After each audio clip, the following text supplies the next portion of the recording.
नमस्कार मित्रांनो, स्वागत करतो आजच्या नवीन व्हिडिओमध्ये तुमचं। मित्रांनो, माझं नाव अभिषेक आणि मित्रांनो आजच्या व्हिडिओमध्ये आपण बघणार आहे बघा, मी तुम्हाला होमगार्ड भरतीबद्दल सांगितलं होतं मित्रांनो। 15 तारखेपासून फॉर्म अप्लाय होणं चालू होणार होते। तर मित्रांनो तेच मी तुम्हाला या व्हिडिओमध्ये सांगणार आहे की होमगार्ड महाराष्ट्रामध्ये तुम्ही कसं तुम्हाला ऑनलाईन फॉर्म अप्लाय करायचं आहे, कोणकोणत्या जिल्ह्यांचे फॉर्म चालू झालेले आहेत आणि कोणकोणत्या जिल्ह्यांचे बाकी आहेत आणि ते कधी होणार आहेत तेच मी तुम्हाला या व्हिडिओमध्ये सांगणार आहे आणि संपूर्ण माहिती तुम्हाला देणार आहे मित्रांनो की कसं तुम्ही फॉर्म भरू शकतात। तुम्हाला अचूक प्रमाणे तुमचा फॉर्म भरायचा आहे, काही चुका न व्हायसाठी तुम्ही कोणकोणती काळजी घ्यायची तेच तुम्हाला या व्हिडिओमध्ये सांगणार आहे आणि व्हिडिओ शेवटपर्यंत बघा। संपूर्ण माहिती तुम्हाला स्टेप बाय स्टेप सांगणार आहे कसं तुम्ही फॉर्म अप्लाय करू शकतात आणि तुमचं जे पण ग्राउंड आहे ते फिजिकल आहे ते कधी होणार आहे ते पण तुम्हाला या व्हिडिओमध्ये सांगणार आहे। तर व्हिडिओला शेवटपर्यंत बघा आणि जर तुम्हाला हा व्हिडिओ आवडला तर व्हिडिओला नक्की लाईक करा, नवीन असले तर आपल्या चॅनलला नक्की सबस्क्राइब करा मित्रांनो असेच नवनवीन व्हिडिओ बघण्यासाठी। तर चला मित्रांनो व्हिडिओला स्टार्ट करूया। तर बघा मित्रांनो, ही जी वेबसाईट आहे ऑनलाईन तुम्ही होमगार्डचं महाराष्ट्रामध्ये होमगार्डचं फॉर्म ऑनलाईन तुम्हाला या वेबसाईटवर भरता येईल। तर ह्या वेबसाईटची तुम्हाला लिंक आपल्या डिस्क्रिप्शन मध्ये मिळून जाईल, तिथं क्लिक करून तुम्ही या वेबसाईटवर येऊ शकतात।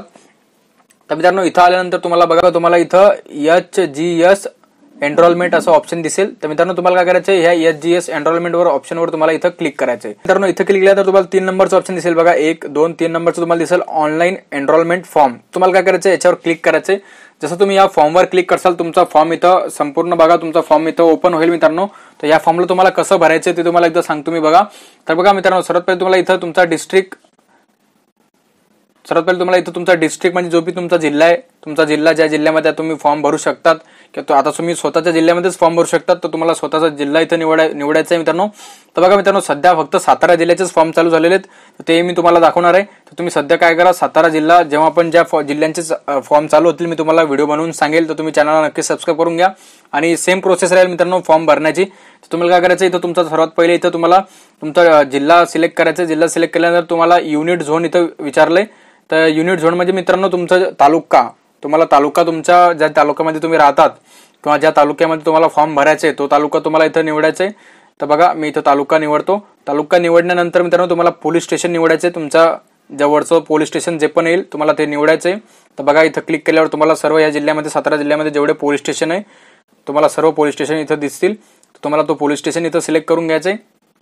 पोलीस स्टेशन सिलेक्ट केल्यानंतर मित्रांनो तुम्हाला बघा, पोलीस स्टेशन सिलेक्ट केल्यानंतर मित्रांनो तुम्हाला इथं तुमचं फुल नाव एंटर करायचं। तर नाव कसं तुम्हाला एंटर करायचं बघा, सर्वात पहिले तुम्हाला आडनाव एंटर करायचं। तुम्हाला बघा एक्झाम्पल साठी मी सांगतो बघा, आता माझं नाव आहे अभिषेक घोती, तर सर्वात पहिले तुम्हाला इथं तुमचं सरनेम तुमचं आडनाव तुम्हाला एंटर करायचंय। मग नंतर तुम्हाला तुमचं स्वतःचं नाव एंटर करायचंय आणि स्वतःचं नाव एंटर केल्यानंतर मग तुम्हाला तुमचं वडिलांचं नाव इथं एंटर करायचंय। तर अशा प्रकारे तुम्हाला नाव एंटर करून घ्यायचंय। नाव एंटर केल्यानंतर मित्रांनो तुम्हाला इथं जेंडर सिलेक्ट करायचंय। जेंडर बघा, जेंडर तुम्हाला मेल सिलेक्ट करायचं, मेल असेल तर मेल, फिमेल असेल तर फिमेल आणि मग नंतर तुम्हाला इथं तुमचा आधार कार्ड नंबर एंटर करायचंय। आधार कार्ड नंबर इथं एंटर केल्यानंतर मित्रांनो तुम्हाला एज्युकेशन विचारलंय, तर 10वी पास असेल, तुम्ही 10वी पास असेल तर 10वी पास करू शकतात, 12वी असेल तर 12वी। तर अशा प्रकारे तुम्हाला हे करायचंय आणि तुमचं इथं परमनंट ऍड्रेस विचारलंय, तर तुम्ही ज्या पण ऍड्रेस तुम्हाला एंटर करायचे, जो ऍड्रेस तुम्हाला एंटर करायचे तो ऍड्रेस इथं एंटर करून घ्या। मग नंतर तुम्हाला इथं बघा प्रोफेशन तुम्हाला विचारलंय, तुम्ही जर फार्मर असता म्हणजे तुम्ही जर शेतकरी आहात तर तुम्ही फार्मर सिलेक्ट करू शकतात, गव्हर्नमेंट जॉब करता तर गव्हर्नमेंट जॉब पण करू शकतात आणि जर मित्रांनो तुम्ही स्टुडंट आहात तर तुम्हाला ऑदर करायचंय। ऑदर सिलेक्ट केल्यानंतर मित्रांनो तुम्हाला इथं ईमेल आयडी विचारली जाईल, तर तुमची ईमेल आयडी तुम्हाला इथं एंटर करायची। सिम्पली अशा प्रकारे तुम्हाला तुमची ईमेल आयडी इथं एंटर करून घ्यायची। ईमेल आयडी एंटर केल्यानंतर मित्रांनो तुम्हाला इथे विचारलंय नॉन टेक्निकल सर्टिफिकेट, तर तुमच्याकडे नॉन टेक्निकल सर्टिफिकेट असेल जसं की मित्रांनो बघा जसं ITI किंवा मग स्पोर्ट कोटा अशा प्रकारे कोणी सर्टिफिकेट असेल तुमच्याकडं तर तुम्ही तो इथं एंटर करू शकतात आणि कोणत्याही वर्षी मध्ये किती वर्षाचं होतं ते पण इथं तुम्हाला सिलेक्ट करायचं आहे, 2 वर्ष किंवा मग 3 इयर्स अशा प्रकारे। तर नंतर मग आल्यानंतर तुम्हाला इथं तुमची डेट ऑफ बर्थ एंटर करायची। तर बघा कॅलेंडर दिसेल, याच्यावर जसं तुम्ही क्लिक करसाल तुमची डेट ऑफ बर्थ तुम्हाला इथं सिलेक्ट करून घ्यायची।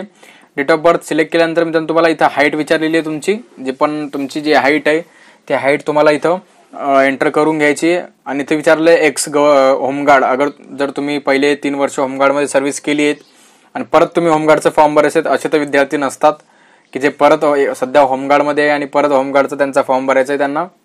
तर जर असेल तर तुम्ही येस करू शकतात किंवा मग नो करू शकतात। अशा प्रकारे तुम्हाला संपूर्ण माहिती भरून घ्यायची आहे। संपूर्ण माहिती भरल्यानंतर तुम्हाला इथं सेव्हच्या ऑप्शनवर क्लिक करायचं आहे। तर मित्रांनो जसं तुम्ही सेव्हवर क्लिक करसाल तर तुमचं इथं रेकॉर्ड ऍड सक्सेसफुल होऊन जाईल, तर तुम्हाला ओके करायचं आहे। जसं तुम्ही ओके करसाल तर तुम्हाला बघा इथं सर्वात पहिले तुमचं जे प्रिंट एनरोलमेंट आहे मित्रांनो, तो फॉर्म तुम्हाला ओपन व्हायसाठी सबमिट करायसाठी तुम्हाला सर्वात पहिले तुमचा आधार कार्ड नंबर एंटर करायचा तुम्हाला. नंतर मग तुम्हाला तुमची बर्थ डेट एंटर करायची. तर सर्वात पहिले तुम्ही आधार कार्ड नंबर एंटर करून घ्या तुमचं. नंतर मग मित्रांनो एंटर केल्यानंतर तुम्हाला इथं सबमिट करायचं आहे. तर मित्रांनो फॉर्म सबमिट केल्यानंतर मित्रांनो तुमच्याकडे अशा प्रकारे तुमचा फॉर्म येऊन जाईल. तुमचा रजिस्ट्रेशन आयडी इथं येईल. आता सध्या मी तुम्हाला हा एक्झाम्पलसाठी हा फॉर्म दाखवत आहे. मी जो फॉर्म भरलाय तो फॉर्मची प्रिंट मी तुम्हाला दाखवू शकत नाही, कारण त्याच्यावर सर्व डिटेल्स आहे मित्रांनो. तर ते एका विद्यार्थ्याचे आहेत, त्याच्यामुळे मी ते दाखवू शकत नाही. तर हे त्याचा एक्झाम्पलसाठी हा फॉर्म आहे मित्रांनो. हा सेम टू सेम हाच फॉर्म आहे. तर फक्त तुम्हाला इथं फोटो दिसेल आणि तुमचं इथं रजिस्ट्रेशन आयडी दिसेल. तिथं तुम्ही जे युनिट झोन निवडलाय तो दिसेल आणि मोबाईल नंबर, ईमेल आयडी, नाव तुमचं पूर्ण इथं समोर दिसेल अशा प्रकारे. आणि तुमचं इथं सही दिसेल, तुमचा इथं फोटो बी दिसेल मित्रांनो. तर बघा अशा प्रकारे तुमची संपूर्ण माहिती त्या फॉर्मवर येऊन जाईल. आणि बघा इथं तुम्ही जे ट्रेड निवडले, जे तांत्रिक आहार तर तुम्ही निवडले ते पण इथं दिसेल.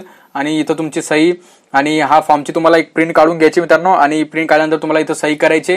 बघा उमेदवाराची सही अशी सही करून घ्यायची तुम्हाला. आणि हे जे इथं तुमचं नाव लिहायचे, पूर्ण तुमचा पत्ता लिहायचा आहे.